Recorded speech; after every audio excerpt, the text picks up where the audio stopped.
नमस्कार मित्रांनो, कसे आहात सगळे? मस्त मजेत ना?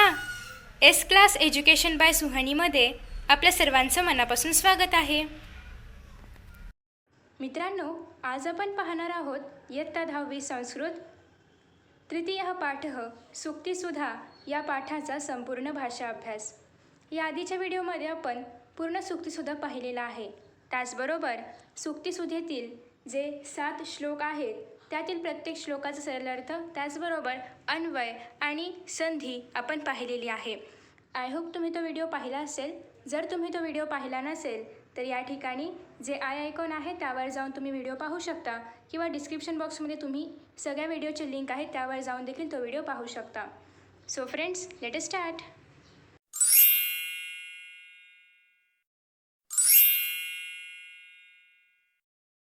श्लोक प्रथम. पहिल्या श्लोकाचा भाषा अभ्यास आपण पाहतोय.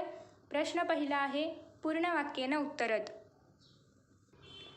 त्यातील पहिला प्रश्न आहे, का गुरुनाम गुरुः? उत्तर, विद्या गुरुनाम गुरुः. दुसरं, किम राजसु न पूज्यते? उत्तरम, धनम राजसु न पूज्यते.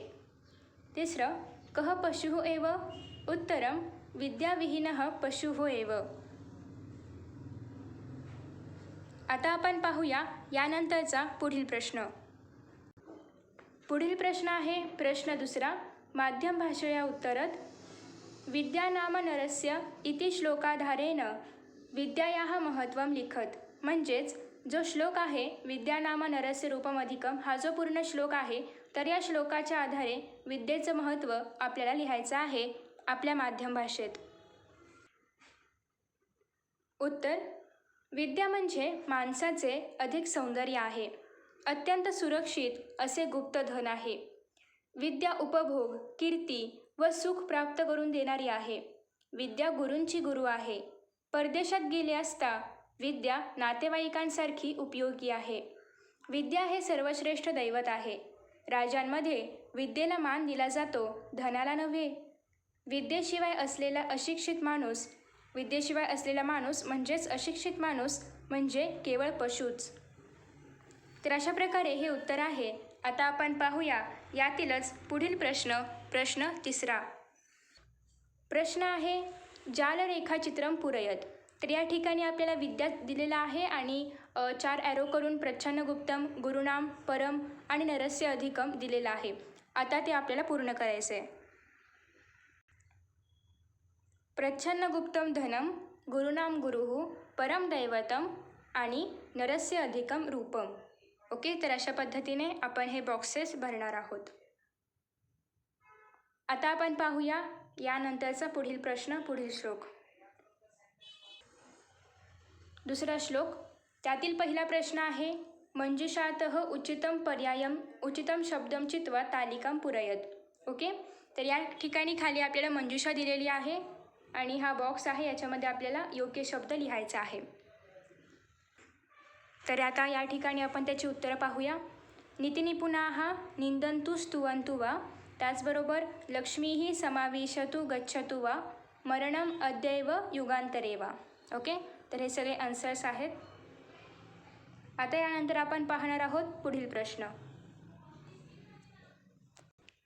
पुढील प्रश्न आहे प्रश्न दुसरा, संधी विग्रहम कुरुत. संधी विग्रहम कुरुत. त्यातील पहिला आहे मरणमस्तु. मरणमस्तु म्हणजेच मरणम अधिक अस्तु. ओके, हा जो हलंत म आहे त्याच्यामध्ये जेव्हा ॲड होईल तेव्हा हा म पूर्ण होईल आणि मग ते मरणमस्तु अशा प्रकारचा शब्द तयार होईल. त्याच्यानंतर दुसरा आहे अद्यैव. ओके, सो अद्यैव यामध्ये अद्य अधिक एव हा जो ये आहे तो याच्यामध्ये मिक्स होईल आणि अद्यैव अशा प्रकारे शब्द तयार होईल. त्यानंतर आता आपण पाहूया पुढील प्रश्न. पुढील प्रश्न आहे प्रश्न तिसरा, माध्यम भाषया उत्तरम लिखत. त्याच्यामध्ये प्रश्न आहे, न्यायात पतः प्रविचलन्ति पदम न धीराः इति सूक्तिम स्पष्टीकुरुत. न्यायात पतः प्रविचलन्ति पदम न धीराः ही सूक्ती आपल्याला स्पष्ट करायची आहे. ओके, उत्तर आहे, मोठी माणसे किंवा उत्तम प्रतीची माणसे न्याय्य मार्गापासून जरा देखील इकडे तिकडे सरकत नाहीत. न्यायाला धरूनच चालण्यावर त्यांचा एवढा भर असतो की त्यासाठी ते कोणतीही किंमत द्यायला तयार असतात. लोकनिंदा, दारिद्र्य किंवा मरण यांपैकी काहीही त्यांना घाबरवू शकत नाही. लोकांच्या स्तुतीने ते हुरळून जात नाहीत. पैशाचा त्यांना मोह नसतो आणि न्याय्य मार्ग सोडून जाणे त्यांना निरर्थक वाटते. त्यामुळे ते न्यायाच्या मार्गावरून निर्भयपणे, निरपेक्षपणे आणि आत्मविश्वासाने वाटचाल करीत असतात. तर अशा पद्धतीने हे उत्तर आहे. तुम्हाला हवं असेल तर तुम्ही स्क्रीनशॉट काढून घेऊ शकता किंवा व्हिडिओ पॉज करून लिहून घेऊ शकता. सो फ्रेंड्स, आता अशा प्रकारे या ठिकाणी आपण दुसऱ्या श्लोकाचा भाषा अभ्यास पाहिलेला आहे. आता आपण पाहणार आहोत तिसरा श्लोक.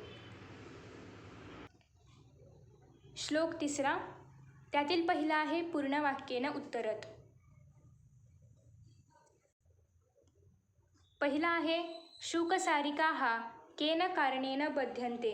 म्हणजे शुकसारिका हे शुक आणि सारिका हे कोणत्या कारणामुळे बांधले गेलेले आहेत किंवा कोणत्या कारणामुळे त्यांना बंदिस्त करण्यात आलेलं आहे. तर उत्तर शुकसारिका तेषां मुखदोषेन बध्यन्ते. उत्तर शुकसारिकाः तेषां मुखदोषेन बध्यन्ते. त्यानंतर आहे दुसरं, के न बध्यन्ते, कोण बांधले नाही गेले आहेत. उत्तर बकाः न बध्यन्ते. बकाहा म्हणजे बगळे बांधले गेले नाही आहेत. ओके, हा जो श्लोक आहे याचा जो काही अर्थ आहे तो आपण या आधीच्या व्हिडिओमध्ये पाहिलेला आहे. एक सजेशन आहे की तुम्ही तो आधीचा व्हिडिओ पहा आणि मग तुम्ही भाषा अभ्यास पहा, म्हणजे तुम्हाला जास्त चांगला समजेल. आता आपण पाहूया यानंतरचा पुढचा प्रश्न जो आहे संधी विग्रहम कुरुत. संधी विग्रहम कुरुत त्यामध्ये पहिला आहे बकास्तत्र. तर बकास्तत्र यामध्ये आहे बकाहा अधिक तत्र. ओके, तर बकाहा याच्यामध्ये जो शेवटचा आहा आहे म्हणजे जो विसर्ग आहे तो प्लस त केल्यानंतर त्याचं ट्रान्सफॉर्मेशन स मध्ये होतं आणि बकास्तत्र हा शब्द तयार झालेला आहे. आत्मनो मुखदोषेन, तर ते आत्मनः अधिक मुखदोषेन आहे. आत्मनःच्या शेवटी विसर्ग आहेत. विसर्ग प्लस हा जो ऊ स्वर आहे तो मिक्स झाल्यानंतर त्याचा ओ होणार आणि आत्मनो मुखदोषेन शब्द तयार होणार. आता आपण पाहूया यानंतरचा पुढचा श्लोक जो आहे चौथा श्लोक. चौथा श्लोक ज्यामध्ये पहिला प्रश्न आहे पूर्ण वाक्येन उत्तरत. त्यामध्ये पहिला आहे रवेः रथस्य कति तुरगाः सन्ति. ओके, याचं उत्तर तुम्हाला माहिती आहे की 7 तुरगाः आहेत म्हणजे 7 घोडे आहेत. तर उत्तर असं लिहायचं आहे रवेः रथस्य सप्त तुरगाः सन्ति. त्यानंतर आहे दुसरं रवेः सारथिः कीदृशः अस्ति. उत्तरम रवेः सारथिः चरणविकलः अस्ति. ओके, म्हणजे सूर्याचा सारथी चरणविकलः म्हणजे एका पायाने अधू होता. त्याच्यानंतर आहे पुढचा प्रश्न जो आहे संधी विग्रहम कुरुत. प्रश्न दुसरा, संधी विग्रहम कुरुत. उत्तरम पहिला आहे रथस्य एकम. तर या ठिकाणी रथस्य अधिक एकम अशा प्रकारे संधी केलेली आहे. हा जो ए आहे त्याचं ट्रान्सफॉर्मेशन अशा 2 मात्रांमध्ये होईल आणि रथस्य एकम हा शब्द तयार होईल. त्याच्यानंतर आहे सेकंड सारथीरपी. तर या ठिकाणी सारथीही अधिक अपी अशा प्रकारे संधी झालेली आहे. आता आपण पाहूया नेक्स्ट क्वेश्चन नंबर 3. प्रश्न तिसरा. प्रश्न तिसरा आहे मंजुषातः शब्दम चित्वा तालिकाम पुरयत. तर या ठिकाणी आपल्याला इथे मंजुषा दिलेली आहे आणि या मंजुषेमधले शब्द घेऊन आपल्याला ही जी तालिका आहे ती पूर्ण करायची आहे. ओके, सो आता आपण याचे आन्सर्स पाहूया. तर या ठिकाणी तुम्ही आन्सर पाहू शकता. निरालंबः मार्गः सप्ततुरगाः चरणविकलः सारथीः आणि एकम चक्रम. ओके, पहिल्याचं आन्सर आहे मार्गः, दुसऱ्याचं सप्तः, तिसऱ्याचं सारथीः आणि चौथ्याचं एकम. आता यानंतर आपण पाहणार आहोत प्रश्न चौथा जो आहे जाल रेखाचित्रम पुरयत. या ठिकाणी ऑलरेडी आन्सर्स लिहिलेले आहेत, तुम्ही पाहू शकता. रवेः क्रियासिद्धौ प्रत्युहाः याचं उत्तर आपल्याला लिहायचं आहे. तर या ठिकाणी रथस्य एकम चक्रम, रथाला एकच चाक होतं. मार्गः कसा होता तर निरालंब होता, अधांतरी होता. चरणविकलः सारथीही म्हणजे सारथी हा एका पायाने अधू होता, अपंग होता. आणि सप्ततुरगाः ते पण कसे होते भुजगयमिताः म्हणजेच ते जे 7 घोडे होते तर त्या 7 घोड्यांचं कंट्रोल कोणाच्या नियंत्रणाखाली होते, सापांच्या नियंत्रणाखाली होते. ओके, तर अशा प्रकारे याचा आन्सर आहे. आता आपण पाहूया यानंतरचा पुढचा प्रश्न जो आहे माध्यम भाषया उत्तरत. प्रश्न चौथा माध्यम भाषया उत्तरत. त्यामध्ये प्रश्न आहे क्रियासिद्धी ही सत्वे भवती इति सूर्यस्य उदाहरणेन स्पष्टीकुरुत. क्रियासिद्धी ही सत्वे भवती ही सुक्ती आपल्याला सूर्याचं उदाहरण श्लोकामध्ये दिलं आहे त्याच्या आधारे स्पष्ट करायची आहे. उत्तरम खऱ्या मोठ्या माणसांचे लक्षण कोणते तर त्यांचे कार्यातील यश साधनांवर नव्हे तर त्यांच्या स्वतःच्या कर्तृत्वावर अवलंबून असते. हे पटवण्यासाठी कवीने सूर्याचे उदाहरण दिले आहे. सूर्याच्या रथाला एकच चाक 7 घोडे आणि ते सुद्धा सापाच्या लगामांनी आवरायचे. सारथी अरुण पांगळा आहे आणि त्याचबरोबर मार्ग अधांतरी. एवढ्या प्रतिकूल ठरू शकणाऱ्या गोष्टी असूनसुद्धा सूर्य दररोज आकाशाच्या एका टोकापासून दुसऱ्या टोकापर्यंत जातो. त्याला कारण सूर्याचे तेज आणि कर्तबगारी. अडचणी सबबी सांगण्याचा मोठ्या माणसांचा स्वभाव नसतो. सामान्य माणूस पुरेशी चांगली साधने नाहीत अशी तक्रार करतो, तसे मोठी माणसे करीत नाहीत म्हणून तर ती मोठी असतात. तर अशा पद्धतीने हे उत्तर आहे. सूर्याचं उदाहरण यामध्ये देऊन ते स्पष्ट करायचं होतं. आता आपण पाहणार आहोत यानंतर पुढचा जो श्लोक आहे 5वा श्लोक त्याचं उत्तर. पूर्ण वाक्येन उत्तरत. त्यातील पहिला आहे का कार्यसाधिका भवती आणि दुसरा आहे कैहि मत्तिदन्तिनः बध्यन्ते. का कार्यसाधिका भवती उत्तर आहे संहतीही कार्यसाधिका भवती आणि दुसरा आहे कैहि मत्तिदन्तिनः बध्यन्ते उत्तर आहे गुणत्वम आपणैहि तृणैहि मत्तिदन्तिनः बध्यन्ते. गुणत्वम आपणैहि तृणैहि मत्तदन्तिनः बध्यन्ते. आता यानंतर आहे पुढचा प्रश्न संधी विग्रहम कुरुत. ओके, सो त्यामध्ये पहिला आहे अल्पानामपि. याच्यामध्ये अल्पानाम अधिक अपि अशा प्रकारे संधी आहे. या ठिकाणी अल्पानाममधला हा जो म आहे तर तो हलंत आहे, त्याच्यामध्ये अ मिक्स झाल्यानंतर अल्पानामपि हा शब्द तयार होईल. ओके, त्याच्यानंतर आहे तृणैहि गुणत्वम आपणैहि बध्यन्ते. तर या शब्दामध्ये तृणैहि अधिक गुणत्वम अधिक आपणैहि अधिक बध्यन्ते अशा प्रकारे संधी आहे. ओके, सो आता यानंतर आपण पाहूया प्रश्न तिसरा जो आहे माध्यम भाषया उत्तरत. माध्यम भाषया उत्तरम लिखत. त्यामध्ये पहिला आहे संहतीही कार्यसाधिका इति सुक्तीम स्पष्टीकुरुत. संहतीही कार्यसाधिका ही सुक्ती आपल्याला स्पष्ट करायची आहे. उत्तर आहे लहान किंवा कमी महत्त्वाच्या वस्तू एकत्र आल्या की त्यांच्यात एकीमुळे बळ निर्माण होते. त्यांचे क्षुद्रपण नाहीसे होते. कवींनी हा विचार समर्पक उदाहरणाने स्पष्ट केला आहे. गवताची काडी एवढी लहान क्षुद्र दिसते, पण अशा अनेक काड्या एकत्र वळल्या आणि त्यांची दोरी तयार केली की त्या दोरीने मदोन्मत्त हत्ती देखील बांधले जातात ना. दुबळे वाटणारे लोक एकत्र येऊन आंदोलन करतात आणि मोठे साम्राज्य त्यांच्यापुढे हतबल बनते. हे इतिहासात वेळोवेळी घडलेले आहे. तर अशा पद्धतीने क्षुद्र व्यक्ती जेव्हा एकत्र येतात तेव्हा त्यांच्यामध्ये एकतेचं बल निर्माण होतं आणि त्या बलाच्या आधारे हा श्लोक आहे की याच्यामध्ये त्या बलाच्या आधारे ते सगळ्यात मोठ्या शत्रूला किंवा मोठ्या साम्राज्याला देखील नमवू शकतात. ओके, त्याच्यानंतर पुढे आहे 6वा श्लोक. त्याचा भाषा अभ्यास आपण पाहूया. 6वा श्लोक. त्यामधील पहिला प्रश्न आहे पूर्ण वाक्येन उत्तरत आणि त्यामध्ये पहिला आहे साधवः किं न विस्मरन्ति. दुसरा आहे नारिकेलाः किं स्मरन्ति आणि तिसरा आहे नारिकेलाः भारम कुत्र वहन्ति. ओके, सो आता आपण याचे आन्सर्स पाहूया. पहिला आहे साधवः किं न विस्मरन्ति. याचं उत्तर आहे साधवः अन्येन तेषु कृतम उपकारम न विस्मरन्ति. साधवः म्हणजे जे सज्जन व्यक्ती असतात ते दुसऱ्यांनी आपल्यावरती जे उपकार केले आहेत ते कधीच विसरत नाहीत. दुसरा आहे नारिकेलाः किं स्मरन्ति. नारळ काय लक्षात ठेवतात. उत्तर आहे नारिकेलाः प्रथमवयसी पीतम अल्पम जलम स्मरन्ति. त्याच्यानंतर आहे तिसरं नारिकेलाः भारम कुत्र वहन्ति. उत्तर आहे नारिकेलाः शिरसी भारम वहन्ति. ओके, सो आता यानंतर आपण पाहूया सेकंड क्वेश्चन जो आहे माध्यम भाषया उत्तरत. प्रश्न आहे नारिकेलाः नराणाम उपकारम कथम स्मरन्ति. उत्तरम. या ठिकाणी उत्तरम नंतर आपण एक छोटासा डॅश देऊया म्हणजे आन्सर इथून सुरू होतं हे आपल्याला कळेल. ओके. उत्तर आहे नारळाची झाडे लहान असतात त्यावेळी माळी त्यांना थोडेसे पाणी घालतो. रोपे वाढली आणि मोठी झाली की ती या उपकाराची आठवण ठेवतात.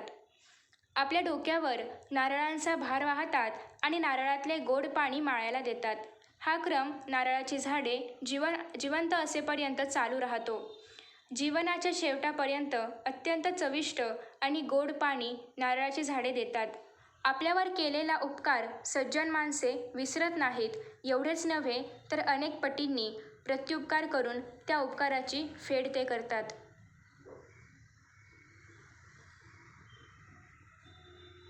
आता यानंतर आपण पाहणार आहोत पुढील श्लोक, जो आहे 7वा श्लोक आणि या भाषा अभ्यासामधील शेवटचा श्लोक आहे. त्याच्यामध्ये पण फक्त 3 छोटे छोटे प्रश्न आहेत. पहिला प्रश्न आहे एकवाक्याने उत्तरत. त्यामधील पहिला आहे नरः किं छिंद्यात् आणि दुसरा आहे मनुजः किं भिंद्यात्. हा श्लोक खूप मस्त आहे, छोटासा आहे पण खूप छान आहे. पहिला आहे नरः किं छिंद्यात्, तर या ठिकाणी उत्तर आहे नरः पटं छिंद्यात्. आता या ठिकाणी नरः आणि मनुजः हे समानार्थी शब्द आहेत. दुसरा आहे मनुजः किं भिंद्यात्, उत्तर आहे मनुजः घटं भिंद्यात्. त्यानंतरचा दुसरा प्रश्न आपण आता पाहूया. प्रश्न आहे लिंग लकारस्य रूपानी चित्वा लिखत. तर या श्लोकामध्ये जे लिंग लकाराचे रूप आलेले आहे ते आपल्याला लिहायचे आहेत. विधिलिंग लकार पहिला आहे भिंद्यात, दुसरा आहे छिंद्यात आणि तिसरा आहे कुर्यात. आता यानंतर आपण पाहूया पुढील प्रश्न, जो आहे तिसरा माध्यम भाषया उत्तरत. येन केन प्रकारेण इति उक्तिं स्पष्टीकुरुत. येन केन प्रकारेण ही जी उक्ती आहे, ही जी सुक्ती आहे, हिचं स्पष्टीकरण आपल्याला लिहायचं आहे आपल्या माध्यम भाषेत. उत्तर काहीतरी असामान्य पराक्रम करून प्रसिद्धीच्या प्रकाशित होतात येणे सर्वांनाच जमत नाही. प्रसिद्धी सर्वांनाच हवीहवीशी वाटते. त्यामुळे मग काही लोक काहीही करून कोणत्याही मार्गाने प्रसिद्ध होण्याची खटपट करतात. अशा लोकांचा दृष्टिकोन या सुभाषितात व्यक्त झालेला आहे. रस्त्यात अकारण आणि अचानक एखादा घडा फोडला किंवा अंगावरचा कपडा फाडला अथवा गाढवावर स्वार झाला तर अनेक लोक थांबणार, त्यांचे लक्ष जाणार आणि नंतर ते त्याविषयी बोलत राहणार हे नक्कीच. ही चांगली प्रसिद्धी कीर्ती नव्हे हे खरे, पण प्रसिद्धी तर आहे ना, असे या गोष्टी करणाऱ्याला वाटत असते. काही ना काही करून प्रसिद्ध होणे हेच त्यांचे ध्येय असते. तर अशा प्रकारे हा श्लोक आहे, या श्लोकाचं हे उत्तर आहे. ओके. आता आपण पाहणार आहोत हा बॉक्समधील जो प्रश्न आहे तो, त्याच्यामध्ये आपल्याला समानार्थक शब्द आणि विरुद्धार्थक शब्द लिहायचे आहेत. ओके. समानार्थक शब्दानं लिखत. उत्तर पहिला आहे विद्या, समानार्थी शब्द आहे ज्ञानम. दुसरा आहे पशुः, समानार्थक शब्द आहे चतुष्पादः. तिसरा आहे धनम, समानार्थक शब्द वित्तम. चौथा आहे लक्ष्मीः, समानार्थक शब्द श्रीः. पाचवा आहे शुकः, समानार्थक शब्द किरः. सहावं तुरगः, समानार्थक शब्द अश्वः. सातवं नभः, समानार्थक शब्द गगनम. आठवं रविः, समानार्थक शब्द भानुः. नववं संगतीः, समानार्थक शब्द संघः. 10वं दंती, समानार्थक शब्द गजः. 11वं तोयम, समानार्थक शब्द जलम. 12वं शिरः, समानार्थक शब्द मस्तकम. 13वं साधवः, समानार्थक शब्द सज्जनः. 14वं पटम, समानार्थक शब्द वसनम. आणि 15वं रासभः, समानार्थक शब्द गर्दभः. ओके. तर अशा पद्धतीने आपण सगळे समानार्थक शब्द पाहिलेले आहेत. आता आपण पाहूया यानंतरचा जो प्रश्न आहे विरुद्धार्थक शब्दान लिखत, त्याचं उत्तर. विरुद्धार्थक शब्दान लिखत उत्तरम पहिला आहे विदेशः, विरुद्धार्थक शब्द आहे स्वदेशः. दुसरा आहे प्रच्छन्नम, विरुद्धार्थक शब्द प्रकटम. तिसरा आहे निंदंतु, विरुद्धार्थक शब्द आहे स्तुवंतु. त्यानंतर आहे अल्पम, विरुद्धार्थक शब्द आहे अनल्पम. पाचवा आहे उपकारः, विरुद्धार्थक शब्द आहे अपकारः. सहावा आहे साधवः, विरुद्धार्थक शब्द आहे दुर्जनः आणि या ठिकाणी फुलीचं चिन्ह पाहिजे कारण आपण विरुद्धार्थक शब्द लिहितोय. 7वा आहे रोहनम, विरुद्धार्थक शब्द आहे अवतरणम. ओके, तर अशा पद्धतीने आपण संपूर्ण स्वाध्याय या व्हिडिओमध्ये पाहिलेला आहे. आपण संपूर्ण भाषा अभ्यास पाहिलेला आहे. आय होप तुम्हाला हा व्हिडिओ आवडला असेल. मित्रांनो, तुम्हाला जर हा व्हिडिओ आवडला असेल ना तर नक्कीच व्हिडिओला लाईक करा, शेअर करा. त्याचबरोबर यांसारखे नवनवीन व्हिडिओज पाहण्यासाठी चॅनलला सबस्क्राईब करा आणि नोटिफिकेशन बेल आयकॉनवर क्लिक करा. म्हणजेच मी जेव्हा जेव्हा यांसारखे नवनवीन व्हिडिओज अपलोड करेन तेव्हा तुम्हाला त्याचं नोटिफिकेशन मिळत राहील. टिंग टिंग. चला तर मित्रांनो, आता या ठिकाणी आपण इथेच विश्रांती घेऊया. पुन्हा भेटूया नवीन पाठासोबत, नवीन व्हिडिओसोबत, नवीन टॉपिकसोबत. तोपर्यंत पाहत रहा S class education by Suhani, तेही सुहानी सूर्यवंशी या चॅनलवरती. So friends, thank you so much for watching this video. See you in next video.